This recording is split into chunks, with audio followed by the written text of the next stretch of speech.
respect and it's basic human dignity. Well, it's also not really how people operate. So there's an anthropological literature on the formation of elders in say traditional societies, because you might ask yourself, who becomes an elder? And if you were a Marxist cynic, you'd say, well, those who used exploitation to dominate, like the priestly class or something like that. And that goes along with the supposition that, religion is the opiate of the masses. And some of that's obviously true, but a lot of it isn't. The elders aren't that at all. They're the people who others go to spontaneously to ask for counsel. Yeah. And then you ask, well, who do people naturally gravitate towards for counsel? And the answer is, well, productive, generous people who've managed their interpersonal relationships well.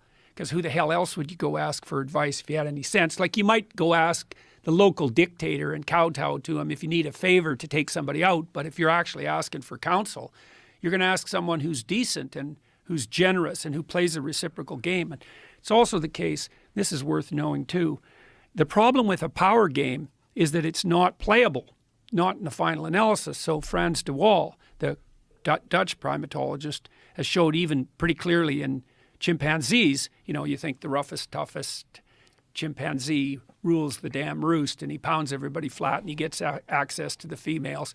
And there's a little bit of truth to that, because female chimps aren't sexually choosy, but the male chimps will chase weaker males away from them.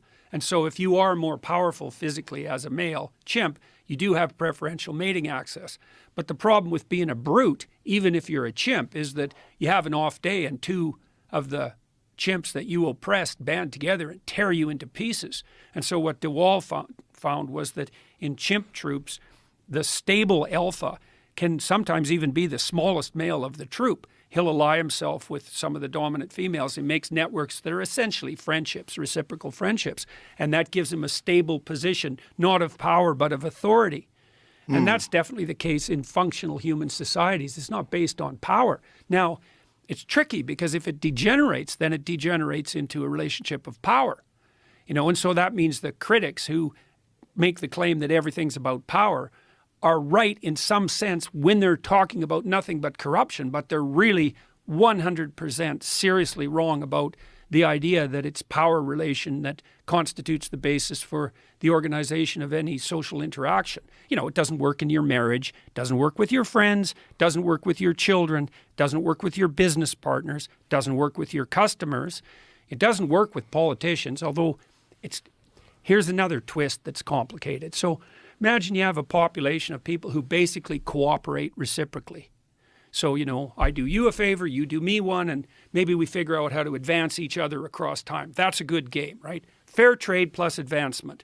That's a good definition for a good marriage. Okay, but now you have a community of people like that together. Okay, now it opens up an ecological niche, and the niche is psychopathy. And the psychopath comes in and pretends that he's a productive, generous reciprocator, but he's not. He's just an instrumental manipulator. But he can get away with it because there's enough wealth generated by the cooperators, the honest cooperators, so that there's a space for someone to exploit the system. And that stabilizes at 4% of the population. So, across the world, 4% of people are close enough to clinically diagnosable psychopaths. And that's probably better than being, paralyzed by fear and anxiety and just staying in your bed. It's better in terms of reproductive success, let's say, and maybe even success in general. But it's not a good game, because in the real world, most psychopaths get found out pretty quickly. So, you can screw somebody once and maybe twice, but then they figure it out and then word gets around. And so in the real world, two things happen. Psychopaths have to be itinerant so they can find new people to exploit. And the other thing that happens is generally non-psychopathic males who are fairly aggressive keep the psychopaths under control. And so part of the reason that women like men who have some capacity for aggression but who are still productive and reciprocal is that men who are productive and reciprocal who have some capacity for aggression can keep the real monsters at bay. So it's hard on women, because they have to navigate that really thin line between productive generosity and the capacity for aggression. That's a really tough thing to navigate. That's basically the story of Beauty and the Beast, the Disney movie, right? Because Gaston is a narcissistic psychopath. And the Beast is someone capable of aggression, but he's not tamed into a reciprocal relationship. It's also the basis of the most fundamental female pornographic fantasy. And the Google guys figured that out, 15 years ago when they analyzed billions of sex fantasy searches by men and women. Men go for visual imagery, but women go for story. And the story is the same. It's, innocent young woman with a lot to offer, but kind of hidden, finds some male, 5 categories of men: vampire, werewolf, pirate, surgeon, billionaire. And he's, kind of an aggressive guy, but he's capable of being tamed into an intimate relationship. That's the standard female pornographic fantasy. And it's pretty much the standard fantasy of romance.